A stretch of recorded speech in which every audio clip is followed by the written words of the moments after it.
Okay, so the country I did Hungary mainly because my sister served a mission in Hungary and just recently got back. So it was kind of cool just to be able to ask her about some of the crap or some of the stuff, I guess, about Hungary and just learn new things about it.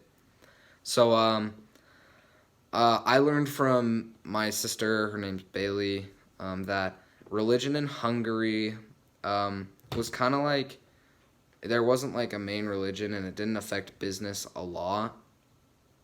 She said business still kind of ran smoothly on Sundays like most other places. And she said the religion wasn't really there because Hungary was a communist country till just a few decades ago, like 2, 3 decades ago. So they're just kind of getting more religion. So that might change over time, which I thought was very interesting. Um, the appearance in Hungary, she said it kind of just like it depends on what part of the cities or the towns you're in. Like there's some parts where it looks like um, there's like no the houses are made out of like dirt and they're very povertish. But then you go down more, and she said that excuse me. She said that there were like big buildings and like you could stay there. So yeah, and then she said they dress pretty much like everybody else. The behavior in Hungary are some do's and don'ts, and there's while at a restaurant you always want to tip a waiter. It's just considered very generous in Hungary and um, I guess very much needed. And an interesting fact I learned from a website that was .org is when you get your check in nice restaurants and you pay, you don't say thank you because thank you um, tells the Hungarians that you don't want your change and you're good and you'll leave. So they'll just not bring your change back and they won't give you change. So don't say thank you until after they brought your money back.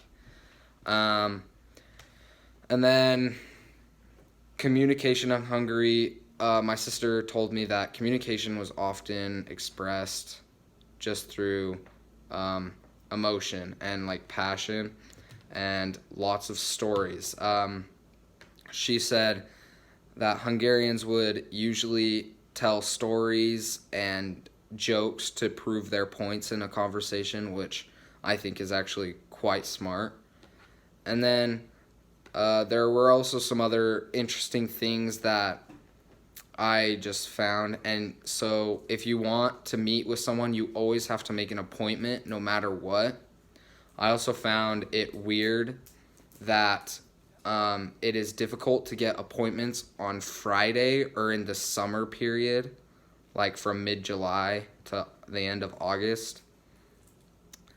And then it is like common courtesy to, if you are expected to be delayed by like traffic or something, um, to inform your counterpart or who you're meeting with immediately and then offer an explanation as to why, because punctuation is a value um, for Hungarians in the business setting. Like punctuation shows them that like you really want to be there and you're really ready. And there were some other weird facts about it. Like there was one, like if you were invited to a party, it always show up 30 minutes late because I don't really know. It just said that. And then if someone invited you over for dinner, um, you they had like common etiquette. You would show up on time, or at least try to, unless you had to call them and say you weren't. Um, Show up on time. You had to don't ask for a house tour, and then unless they offer one, I guess. And then once the food has been served, don't start eating the food, until the house maiden has started eating her food, and then no elbows are on the table, but your hands must be seen at all times. I just thought those were some cool, interesting facts about Hungary. I learned a lot from my sister, and yeah, that's pretty much it. Thank you.